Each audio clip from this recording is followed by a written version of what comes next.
DPS with अनुपम में एक बार आपका बहुत बहुत स्वागत है। मैं अनुपम कुमार सिंह फिर आज एक नए वीडियो के साथ आपके सामने उपस्थित हुआ हूं। और दोस्तों, ये वीडियो है प्राचीन भारत के इतिहास से। जो टॉपिक लिया है हमने ताम्र पाषाणकालीन संस्कृति से, जिसमें हम अध्ययन करेंगे जौरमा मालवा कायदा और आहड़ संस्कृति का विस्तार पूर्वक इसमें वर्णन करेंगे। और दोस्तों, ये video TGT PGT net JRF और एलटी ग्रेड आदि परीक्षाओं की दृष्टि से बहुत ही उपयोगी है। और अगर आप किसी एग्ज़ाम की तैयारी कर रहे हैं तो ये वीडियो आपके लिए बहुत ही लाभकारी होगा। और दोस्तों, अगर आप हमारे चैनल पर अभी तक नए हैं और अभी तक आपने हमारे चैनल को सब्सक्राइब नहीं किया है तो हमारे चैनल को सब्सक्राइब कर लें और बेल आइकन को प्रेस करना ना भूलें, क्योंकि हमारे आने वाले वीडियो की नोटिफिकेशन आपको सबसे पहले मिलती रहे। और ये वीडियो दोस्तों अगर आपको पसंद आए तो हमारे वीडियो को लाइक और शेयर करना ना भूलें। और इस पे जो हमने जो वीडियो में बहुत विस्तार पूर्वक इसमें क्वेश्चनों का संकलन किया है। तो शुरू करते हैं कि आज का टॉपिक जो है ताम्र पाषाणकालीन संस्कृति। और तो ये ताम्र पाषाणकालीन संस्कृति, जैसे कि आपने अभी तक के हमने आपको पढ़ाया कि पाषाणकालीन आपने देखा है, तो पाषाणकालीन के बाद में हम ये देखेंगे ताम्र पाषाण। तो ये ताम्र पाषाण इसको क्यों कहा गया, तो इसी पे हम बात कर लेते हैं। और फिर इसको संस्कृति क्यों कहा गया, क्योंकि आपने देखा होगा कि यहाँ पे सिंधु घाटी सभ्यता पढ़े हैं, तो कहीं उसको सभ्यता कहा गया और उसको संस्कृति क्यों कहा गया। तो दोनों में सभ्यता और संस्कृति में क्या अध्ययन है, इस पर भी हम चर्चा करने वाले हैं। वीडियो को छोड़ के नहीं जाना है, वीडियो पूरा देखिएगा, इसमें बहुत से महत्वपूर्ण बातों को हमने बताया है। तो दोस्तों शुरू करते हैं ये टॉपिक के ताम्र पाषाणकालीन संस्कृति। तो दोस्तों, जैसे कि हमने नव पाषाण और मध्य पाषाण और प्रापाषाण काल का जैसे कि अध्ययन किया, जिसमें हमने देखा था कि जो मानव था वो उपकरण जो उसके बने थे, किसके बने हुए थे, पाषाण के, यानी पत्थर के बनाया करते थे और पत्थर के ही उपकरणों का वो प्रयोग करता था। चाहे वो औजार हुए थे, किसी भी तरह के उपकरण होते थे वो उसके पत्थर के बने होते थे और उसे किसी भी चीज़ से वो उपकरण नहीं बनाता था। लकड़ी या पाषाण के ही उसके जो कि उपकरण मिलते थे। पर क्या है, जैसी नवपाषाण काल का अंत होता है और नवपाषाण काल का अंत होने से एक नई संस्कृति की शुरुआत होती है, देखने को मिलती है भारत में। तो वो से संस्कृति को कहा गया ताम्रपाषाण। तो ये ताम्रपाषाण इसको क्यों कहा गया, क्योंकि दोस्तों जो मानव था उसने सिर्फ पत्थर का ही उपयोग करना सीखा था उस समय, तो उसको हमने पुरापाषाण काल नाम दिया। अब ये ताम्रपाषाण क्या है कि मानव ने दोस्तों सबसे पहले तांबे यानी धातु का जो प्रयोग किया, वो कौन सी धातु थी, तामा। तो धातु का जो प्रयोग करना सीखा वो थी तामा, और तामा से ही उसने क्या किया, अपने उपकरण बनाने शुरू किए। तो अब इसीलिए इसको क्या है, जब इस युग के जो मानव थे उनका ज़्यादातर उपयोग तांबे से बने हुए उपकरणों से करने लगा था, तो इसलिए इसको हम ताम्र पाषाणकालीन संस्कृति कहते हैं। अब इसमें तांबे के साथ साथ उसने पाषाण यानी पत्थरों के बने उपकरणों का उपयोग करना बंद नहीं किया था, यानी पत्थर के भी जो औजार उपकरण हुआ करते थे उनका भी प्रयोग होता था और तांबे के भी औजारों का उपयोग हो रहा था साथ साथ में। तो देखने को मिलता था दोनों। तो इसीलिए तांबा और पाषाण मिलकर ताम्र पाषाणकालीन इसको कहा गया है। इसीलिए दोस्तों ये ताम्र पाषाणकालीन संस्कृति इसको नाम दिया गया है। तो मानव ने एक ही साथ में तांबे का भी उपयोग किया और पाषाण के भी औजारों का उपयोग करना सीख लिया था। तो मानव के द्वारा सबसे पहले अगर कोई धातु प्रयोग में लाई गई थी वो थी तामा। तो तामा, तो इस तरह से हम इसीलिए इसका नाम दिया गया ताम्रपाषाण कालीन संस्कृति। अब देख सकते हैं कि ये मानव के द्वारा जो देखिए आप इनके जो घरों को देख सकते हैं घास फूस के बने हुए थे। और ये देखिए कुछ ना कुछ तामा, ये भट्टी आप देख सकते हैं कहीं कहीं ये पिघलाने का काम कर रहे हैं। तो इस तरह से हम विस्तार पूर्वक इसकी चर्चा करेंगे। अब दोस्तों इसको संस्कृति क्यों कहा गया है, तो सभ्यता और संस्कृति में दोस्तों क्या होता है, जो हमारी संस्कृति होता है ये आंतरिक रूप होता है और हमारी जो सभ्यता होती है वह बाहर रूप में होती है। आप एग्जाम्पल तौर से दे सकते हैं, अगर कोई फूल है तो फूल को आप क्या एक सभ्यता कह सकते हैं और उसकी जो सुगंध है उसको हम संस्कृति का नाम दे सकते हैं।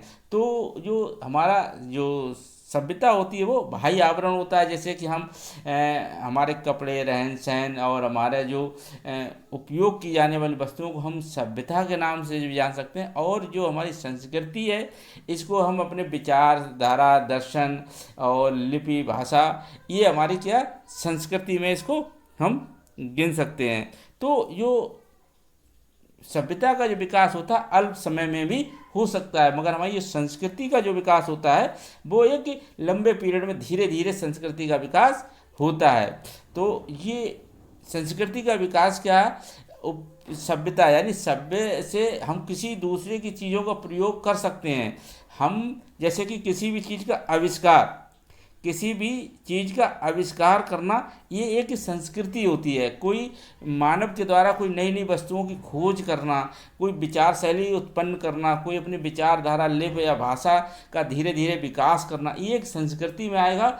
और उन चीज़ों के द्वारा मानव के द्वारा प्रयोग करना, अपने आप को सभ्य बना लेना, ये सभ्यता कहलाएगा। उन चीज़ों के द्वारा सभ्य बनना यानी उन चीज़ों का उपयोग करके अपने आप को सभ्य बना लेना ही इसमें सभ्यता का रूप दिया जा सकता है। तो संस्कृति और सभ्यता में आप लोग अंतर जान चुके होंगे। तो संस्कृति का विकास काफ़ी लंबे समय में होता है और सभ्यता का प्रयोग अल्प समय में भी हो सकता है। तो आगे देखते हैं कि जो सोचो एक मिनट थोड़ा जूम कर लेते हैं। तो अब देखते हैं कि जो ताम्रपाषाण जो थी, ये संस्कृति जो थी काफ़ी समय से विकसित हो रही थी। ये इसको कहीं कहीं इसका जो पुरास्थल देखने को मिले हैं तो 5000 BC से भी देखने को मिल जाता है। तो ये कहीं कहीं पूरे भारत में जो हम ताम्रपाषाण काल की कई संस्कृतियों की चर्चा करेंगे जिनका जो टाइम पीरियड है वो अलग अलग है। तो कह सकते हैं कि ये 5000 BC तक का कोई कहीं न कहीं ऐसा कोई स्थल देखने को मिला है जहाँ जहाँ तांबे का उपयोग हो रहा था। तो इसको देखो कहीं कहीं आपको कैल्कोलिथिक भी मिलता है और कहीं चाल्कोलिथिक भी लिखा होता है। तो कैल्कोलिथिक भी कह सकते हैं और चाल्कोलिथिक भी इसे कह सकते हैं। तो जो मानव ने सबसे पहले धातुओं का जो प्रयोग करना कौन सा सीखा, तो सबसे पहले तांबे का प्रयोग किया जो कि ताम्रपाषाण काल के लोगों ने किया। भाई कांसा का प्रयोग करना सीखा। तो ये कांसा का प्रयोग किसने, सिंधु घाटी की सभ्यता के द्वारा, जो सिंधु घाटी की सभ्यता के लोग थे उनके द्वारा कांसे का प्रयोग किया गया। तो कांसे का जो निर्माण होता है दोस्तों तांबे और टीन को मिलाकर होता है, यानी तांबा और टीन मिलकर क्या किसका निर्माण करते हैं, कांसे का।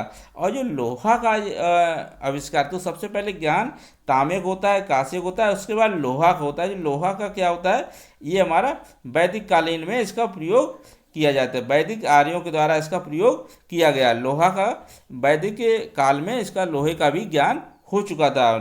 तो ये जो ताम्रपाषाण काल का जो अध्ययन किन लोगों ने किया, किन इतिहासकारों ने इसके बारे में विस्तृत अध्ययन किया, तो एक नाम आता है बीबी लाल इतिहासकार और एक गार्डन चाइल्ड के द्वारा और स्टुअर्ट पिगट। तो ये 3 हमारे इतिहासकार हैं जिन्होंने ताम्रपाषाण कालीन की संस्कृति पर काफ़ी विस्तृत अध्ययन किया। तो जो भी हमें स्रोत या हमें ज्ञान प्राप्त होता है, पुरातात्विक और साहित्यिक जो भी हमें इनके बारे में प्राप्त होता है, तो वो सब इन इतिहासकारों के माध्यम से समय समय पर इनके अध्ययन किया गया है, बीबी लाल, गार्डन चाइल्ड और स्टुअर्ट फिंगट के द्वारा। तो जो अब वो क्या हो देखते हैं कि जो ताम्रपाषाण पुरास्थल जो संस्कृति थी, तो इसमें जो क्या था, जो हमारी हड़प्पा संस्कृति जो थी जिसका हमें 23 से लेकर और 1700 BC तक का पीरियड जो होता है हमारा सिंधु घाटी सभ्यता का माना गया है। तो उससे पहले ही हमारी हड़प्पा पूर्व संस्कृति जो थी वो कौन कौन सी संस्कृति पाई गई हैं, तो ये हम हड़प्पा पूर्व संस्कृति देख लेते हैं जो 4000 से जिनका 2600 ईसा पूर्व का समय दिया गया है। तो ताम्रपाषाण कालीन में कुछ ऐसी संस्कृतियाँ आई जो हड़प्पा से पूर्व थी। तो ये इनको सोती एक संस्कृति, ये राजस्थान के बीकानेर क्षेत्र में विकसित होती है। भाई झूकर झाकर संस्कृति ये सिंध क्षेत्र में विकसित होती है। तो ये जो संस्कृति थी हड़प्पा पूर्व कालीन संस्कृतियाँ थीं जो हमारी ताम्रपाषाण काल की, जिसमें लोग तांबे का प्रयोग कर रहे थे। भाई हम देख लेते हैं दूसरा, हड़प्पा कालीन संस्कृति, जब हड़प्पा सिंधु घाटी की का विकास हो रहा था वहाँ के, तो उसी समय भारत के किसी न किन्हीं क्षेत्रों में हमारी क्या थी, ताम्रपाषाण कालीन भी संस्कृति विकसित हो रही थी। तो जिसका हम अध्ययन करेंगे 2600 से लेकर 1800 ईसा पूर्व, जो हमारा 23 से लेकर 1700 ईसा पूर्व का समय क्या है, सिंधु घाटी की सभ्यता का समय पीरियड है। वहीं हमारा देखिए हड़प्पा कालीन संस्कृति, इसीलिए इसको समकालीन संस्कृति मानी गई कि जो हड़प्पा कालीन की संस्कृति के समय के साथ में कौन कौन संस्कृति आती है, आहार संस्कृति आती है जो कि राजस्थान में विकसित होती है, वहीं गणेश्वर संस्कृति जो भी राजस्थान में विकसित होती है, और गैरिक मृदभान संस्कृति, ये जो संस्कृतियां हैं ये हमारी हड़प्पा सभ्यता के समकालीन की संस्कृति है। और कुछ संस्कृतियां जो थीं हड़प्पा के बाद भी विकसित रूप में चलती रहीं धीरे धीरे। तो जो हड़प्पा के बाद जो संस्कृतियां चलती रहीं तो उन्हें उत्तरकालीन संस्कृति कहा गया। तो ये 2000 से लेकर 1400 ईसा पूर्व तक इनका अस्तित्व बना रहा। तो जैसे ये मालवा संस्कृति है, कायथा संस्कृति और एरन संस्कृति और जोरवे संस्कृति, ये हमारी काफ़ी जो हड़प्पा सभ्यता थी उसके बाद भी ये संस्कृतियाँ विकसित रूप में बनी रहीं। तो इनका हम क्रमशः अध्ययन करेंगे कि कौन संस्कृति में क्या खासियत रही है, कहाँ के लोग किस तरह से रहते थे, तो उनकी कैसा, तो इसका हम विस्तृत से जानकारी करेंगे। तो ये अब हमने देख लिया कि जो हमारी ताम्रपाषाण संस्कृति है ये हड़प्पा सभ्यता से पहले भी थी और हड़प्पा सभ्यता के समय भी रही और हड़प्पा सभ्यता के बाद भी इसका कहीं न कहीं भारत के किन्हीं क्षेत्रों में इसका विकास सुचारू रूप से चलता रहा। तो इनका आप याद कर सकते हैं कि जो हमारी ताम्रपाषाण संस्कृतियाँ जो थीं वो कहीं न कहीं हड़प्पा सभ्यता से पहले और समकालीन और उत्तरकालीन संस्कृतियाँ रही थीं। तो अब हम देख लेते हैं प्रमुख ताम्रपाषाण संस्कृतियाँ कौन कौन सी हैं, इनका हम आगे से अध्ययन करेंगे। तो कायथा संस्कृति है, ये कि 200 से लेकर 2000 और से 1800 BC के बीच में रही है। मालवा संस्कृति ये भी हमारी 1700 लेकर 1200 BC तक। आहार संस्कृति जो 21 से लेकर 1500 BC तक। वहीं जोरवे संस्कृति 14 से लेकर 700 BC तक रही है। अब देख सकते हैं कि हमारी जोरवे संस्कृति सबसे बाद तक रही है। ये वैदिक काल यानी वैदिक काल के समय तक भी हमारी जोरवे संस्कृति का विकास होता रहा, काफ़ी लंबे समय तक ये हमारी विकसित अवस्था में बनी रही। वहीं रंगपुर संस्कृति 17 से लेकर 1400 BC तक। तो आगे देखते हैं कि कुछ संस्कृति देखिए अब बलूचिस्तान में भी कुछ ताम्रपाषाण काल के स्थल दिखने मिले हैं। तो जो कि बलूचिस्तान जो शहर है ये पाकिस्तान देश में पड़ता है वर्तमान में, और ये बलूचिस्तान के क्षेत्र यानी बलूचिस्तान एक बहुत व्यापक क्षेत्र है, उसी में कुछ स्थल पाए गए। जैसे हम मेहरगढ़ कर लेते हैं, तो मेहरगढ़ जो कि नवपाषाण काल में भी था। मेहरगढ़ आपने नवपाषाण काल में पढ़ा होगा। तो मेहरगढ़ का में क्या हुआ, धीरे धीरे वहाँ के लोगों ने तांबे का भी प्रयोग शुरू कर दिया। तो ये मेहरगढ़ जो है नवपाषाण कालीन स्थल भी रहा और हमारा ताम्रपाषाण कालीन भी स्थल है। तो ये मेहरगढ़ के लोगों ने धीरे ताम्रपाषाण काल का भी तांबे का भी प्रयोग करना सीख लिया। वहीं एक स्थल नाल भी मिला है, कुल्ली और क्वेटा। ये 4 ऐसे स्थल हैं बलूचिस्तान क्षेत्र में पाए गए हैं जहाँ के लोगों के द्वारा तांबे का प्रयोग खुदाई या उत्खनन करते समय इनके तांबे का प्रयोग वस्तुएं वहाँ से मिली हैं। तो ये कहा जा सकता है कि जो ये नगर जो थी, ये बस्तियाँ जो थी, ये ताम्रपाषाण काल की ही बस्तियाँ मानी गई। तो बलूचिस्तान में कौन कौन से शहर में, मेहरगढ़, नाल और कुल्ली, क्वेटा। तो क्वेश्चन आ जाता है कि जो नाल थी वो कहाँ की संस्कृति थी, तो ये बलूचिस्तान की थी। आगे देखते हैं मालवा संस्कृति में। तो जो मालवा संस्कृति, तो दोस्तों होता क्या है कि इसको मालवा संस्कृति नाम क्यों दिया गया है, तो इसमें जैसे कि हम एक पल नज़र डाल लेते हैं। इसमें कई से जो मालवा का क्षेत्र है यानी महाराष्ट्र, खारगोन, हाँ ये मालवा जो संस्कृति है ये कि मध्य प्रदेश जिला में खारगोन जिला में पड़ता है। और यहीं के आसपास में बहुत से क्षेत्र जैसे नबदा टोली, कायथा और नागदा, महेश्वर, एरण। तो ये सभी क्या है, मालवा क्षेत्र के आसपास ही बस्तियां मिली हैं। मालवा क्षेत्र के आसपास ही में मिली हैं। जैसे इसमें हम देख सकते हैं, एक नबदा टोली, दूसरी कायथा, दूसरी नगदा, और ये देखिए महेश्वर और एरण। अब ये सारी बस्तियां जो मिली हैं, पुरा स्थल मिले हैं, ये मालवा क्षेत्र के आसपास ही मिली हैं। और ये मालवा संस्कृति इसलिए इसको कहा गया है, इन सभी क्षेत्रों को मिलाकर एक ही संस्कृति दिखाई देती है। यानी यहाँ के लोगों में काफ़ी समानता, विचार शैली, यानी एक बिल्कुल एक रूपता देखने को मिलती है। तो इन सभी क्षेत्र के जो भी हमारी बस्तियाँ हैं, इन्हीं को सबको मालवा संस्कृति के अंतर्गत रखा गया है। तो जो मालवा की अब ज़्यादातर जो चीज़ें, उपकरण, औजार जो सबसे ज़्यादा कहाँ मिले, मालवा क्षेत्र में। तो इन सभी को मिलाकर कहा गया एक मालवा संस्कृति स्थापित होती है। लगता है कि यहाँ के लोगों का काफ़ी समानता थी हर चीज़ में, तो इसीलिए इसको मालवा संस्कृति कहा गया है। तो मालवा संस्कृति में एक जो स्थल देखा गया वो नबदा टोली। जो नबदा टोली जो है ये मिला है। तो यहाँ उत्खनन के बाद जो उसका जो हमारा उत्खनन कराया था एच.डी. संकालिया ने और हंसमुख धीवर लाल ने, इसका जो उत्खनन कार्य किसने करा, एच.डी. संकालिया, हंसमुख धीवर लाल ने। और जो मालवा संस्कृति का सबसे बड़ा स्थल है, अब आप जैसे मालवा संस्कृति के अंतर्गत देख सकते हैं नबदा टोली, कायथा, नागदा, महेश्वर, एरण, इन सभी में अगर सबसे बड़ा जो स्थल है तो वो कौन सा है, ये हमारा नबदा टोली। तो ये नबदा टोली देख सकते हैं कि मालवा संस्कृति का सबसे बड़ा स्थल कौन सा है, ये नबदा टोली। और ये नबदा टोली कहाँ थे, नर्मदा नदी के किनारे। ये जो स्थल है नर्मदा नदी के किनारे पाया गया, और इसके जो मृदभांड पर योगी का चित्र पाया गया है। तो क्वेश्चन आ जाता है, योगी का चित्र, मृदभांड पर योगी का चित्र कहाँ मिला, तो ये कहाँ मिला, नबदा टोली में।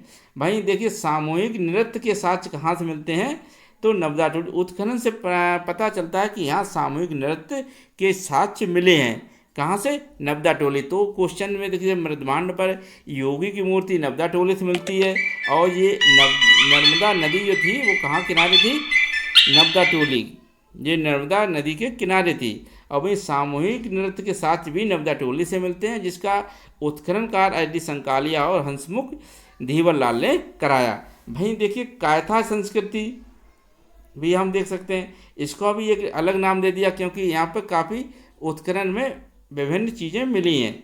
तो कायथा संस्कृति में आप देख सकते हैं ये कि उज्जैन जिला में है, वो खारगोन जिला में पड़ता था, पर ये भी एमपी में ही है, ये हमारा मध्य प्रदेश में है, और इसका जो जिला है वो हमारा उज्जैन जिला है। इसलिए जो कायथा जो है शहर, ये हमारा काली नदी के किनारे विकसित हुआ है। और ये इसके मकान जो यहाँ पाए गए कायथा में आयताकार रूप में पाए गए हैं। और यहाँ से दोस्तों 29 कंगन तांबे के मिले हैं। तांबे के कितने कंगन मिलते हैं यहाँ पे, कायथा। ये क्वेश्चन आया है कई बार एग्जाम में आया कि 29 कंगे तांबे के कहाँ से मिलते हैं, तो ये कायथा संस्कृति यानी कायथा क्षेत्र से मिलते हैं। वहीं 2 कुल्हाड़ियाँ भी मिली हैं तांबे की, और ये कहाँ से मिलती हैं, कायथा से। आगे देखते हैं, वहीं इसी क्षेत्र में नागदा स्तर की खुदाई होती है, महेश्वर से भी होती है, और एरण भी क्षेत्र, जो एरण जो है कौन सी नदी किनारे, बीना नदी के किनारे, बीना नदी के किनारे।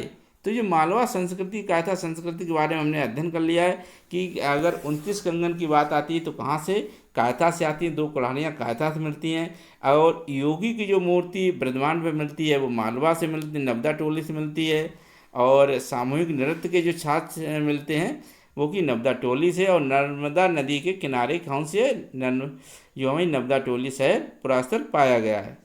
और मालवा संस्कृति का सबसे बड़ा स्थल भी नबदा टोली है। आगे हम देख पढ़ते हैं जौरवे संस्कृति। तो जौरवे संस्कृति, ये देखिए दोस्तों, ये 1400 लेकर, कब से, 1420 से लेकर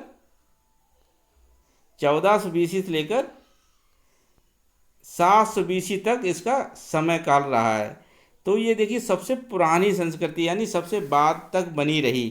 तो सबसे अंत में अगर कौन संस्कृति का अंत होता है, जौरवे संस्कृति का। तो ये कहाँ पाई गई? महाराष्ट्र में पाई जाती है। और इसी के अंतर्गत कुछ क्षेत्र मिलते हैं, जैसे इनाम गांव।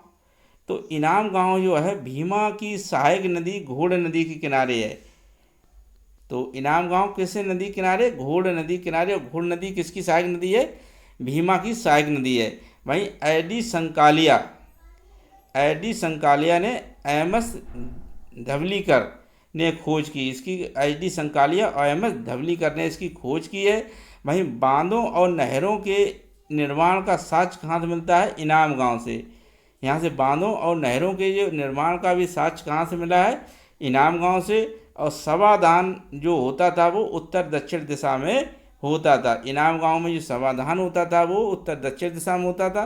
वहीं यहाँ से टोटीदार ब्रह्मांड मिले हैं, टोटीदार ब्रह्मांड मिले हैं जिसमें टोटी लगी होती और पैर काट कर दफनाया जाता था। यहाँ क्या होता, मनुष्य जो मर जाता, खत्म हो जाता था, तो उसको पैर काट के दफनाया जाता था। ऐसा विश्वास किया जाता था कि ये मरने के बाद भूत बन जाएंगे और ये चलकर किसी का भी कुछ ना कुछ गलत कर सकते हैं, इसीलिए इसका पैर काट देते थे जिससे कि ये चल ना पाए। तो ये कहीं ना कहीं अंधविश्वास का साक्ष्य मिलता है। तो अंधविश्वास का साक्ष्य कहाँ से मिलता है?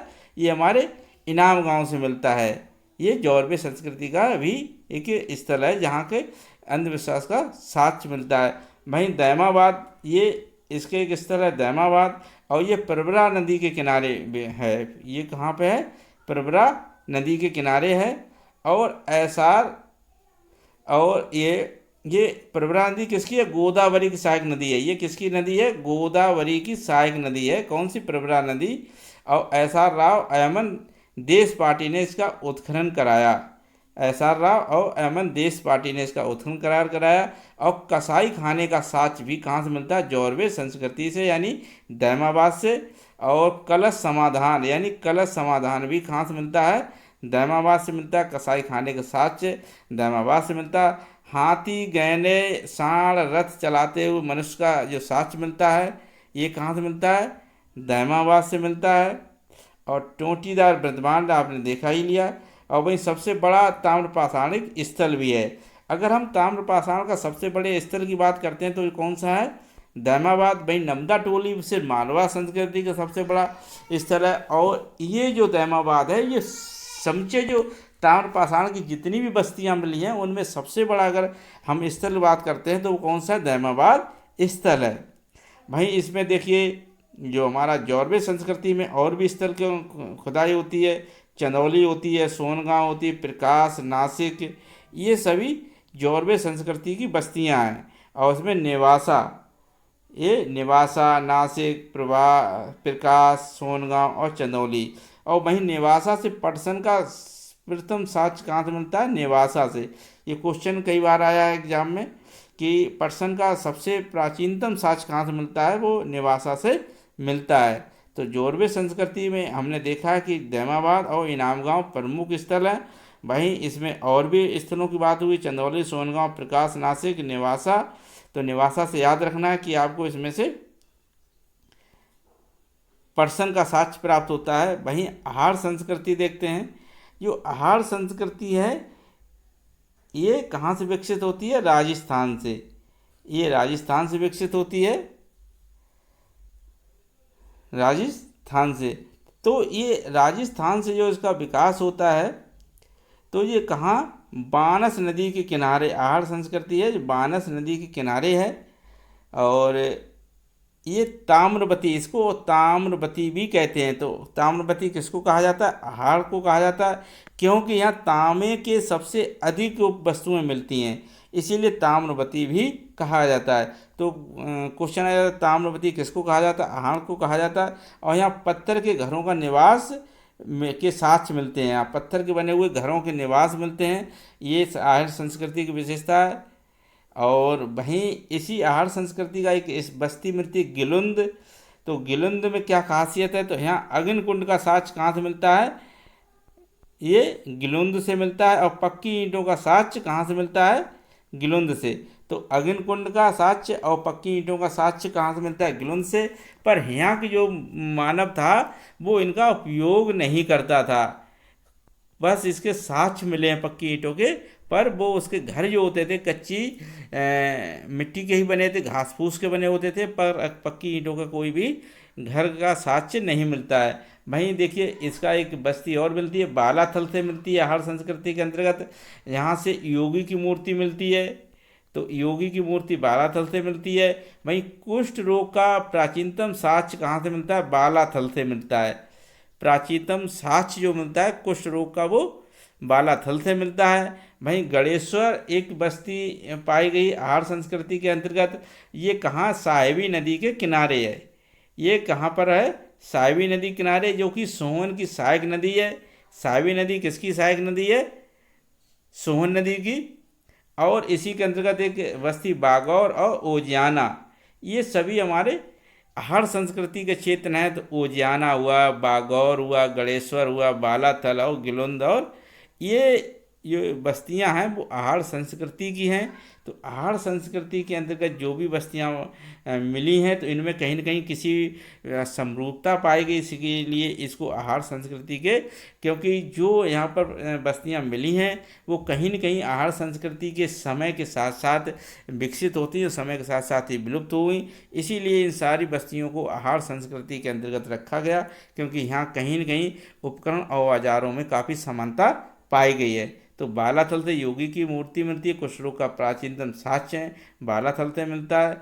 गणेश्वर जो साहिबी नदी किनारे है, और वहीं गिलंद जो अग्निकुंड के साक्ष्य और पक्की ईंटों का साक्ष्य भी गिलंद से मिलता है।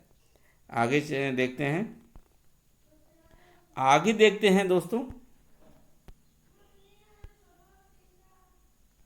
आगे दोस्तों ये देखते हैं सिंध क्षेत्र में भी ताम्रपाषाण काल के स्थल पाए गए हैं। तो यहाँ पे सिंध क्षेत्र के अंतर्गत क्या है? एक आमरी बस्ती पाई गई है, आमरी और कोट दीजियान, ये भी बस्तियाँ कहाँ पाई गई? सिंध क्षेत्र में। तो सिंध क्षेत्र की कौन सी? आमरी और कोट दीजियान है, ये बस्ती हमारी सिंध क्षेत्र में पाई गई हैं। वहीं आप देखिए आगे बंगाल, तो बंगाल क्षेत्र के अंतर्गत कौन सी बस्तियां पाई गई हैं? सिंध में आपने देख ही लिया, आमरी और कोटी दीजियान। वहीं बंगाल से वीरभूम, बर्धमान और मिदनापुर की बस्तियों जो कि खुदाई हुई है उत्खनन कार्य से, क्या है वहाँ पे कहीं न कहीं कोई ताम्रपाषाण काल की वस्तुएं मिलती हैं। तो इनको भी हम ताम्रपाषाण कालीन की बस्ती कहते हैं, जो कि बंगाल क्षेत्र के अंतर्गत बस्तियां पाई गई हैं। तो 3 बस्तियां वीरभूम, बर्धमान और मिदनापुर, ये बंगाल क्षेत्र की बस्तियां। दोस्तों ताम्रपाषाण कालीन का एक स्थल है गुगेरिया। तो गुगेरिया से क्या है? सबसे अधिक तांबे की वस्तुएं मिलती हैं। सबसे अधिक कहाँ से मिलती है? तो तांबे की निधि कहाँ से मिली है? सबसे अधिक क्वेश्चन आ जाता है, तो गुगेरिया से मिलती है, इसको नोट कर लेना। आगे देखते हैं बिहार। तो बिहार के अंतर्गत भी एक चिरांद बस्ती मिलती है, ये कि यहाँ भी उत्खनन से पता चलता है कि ये भी ताम्रपाषाण कालीन का स्थल है। यहाँ पे ताम्रपाषाण काल के औजार उपकरण मिले हैं चिरांद से। और वहीं उत्तर प्रदेश में आप देख सकते हैं कि उत्तर प्रदेश में भी एक स्थल है जो कि अंतरजी खेड़ा है। तो अंतरजी खेड़ा की खुदाई होती है, और यहाँ से भी ताम्रपाषाण काल की वस्तुएं खुदाई में मिलती हैं। तो इन अंतरजी खेड़ा को भी ताम्रपाषाण कालीन के अंतर्गत ही रखा गया है। तो ये कुछ प्रमुख हमारी संस्कृतियाँ थीं जो कि ताम्रपाषाण कालीन के अंतर्गत आती हैं। और उन मालवा, जोरबे, कायथा, ये संस्कृतियों को जो हमने आहड़ संस्कृतियाँ की, इनके अंतर्गत जो भी क्षेत्र आए हैं तो उनका भी हमने अध्ययन किया है। तो जो हमारी ताम्रपाषाण कालीन की संस्कृति की विशेषता क्या है, यहाँ के लोगों का क्रियाकलाप कैसा था, क्या खान पान कैसे लोग रहते थे, क्या विचार शैली थी, और कितना क्या वो कुछ सीख चुके थे, तो इसके बारे में हम देख लेते हैं। तो जो ताम्रपाषाण कालीन की संस्कृति की विशेषता में क्या क्या आता है, तो दोस्तों ये जो संस्कृति थी नगरीय संस्कृति थी या हमारी ग्रामीण संस्कृति थी। तो ये ग्रामीण सभ्यता थी, ग्रामीण, यहाँ नगरीय का विकास नहीं हुआ था, और ये ग्रामीण सभ्यता थी। और यहाँ के जो लोगों का था, जो कि लोग जो कार्य क्या करते थे, कृषिकार और पशुपालन का मुख्य व्यवसाय था। कृषि और पशुपालन ही करते थे और इनके जो घर थे घास फूस और मिट्टी के बने हुए थे। तो ये कोई लेखन या भाषा का, ये लेखन कला का कोई भी ज्ञान इनको नहीं था।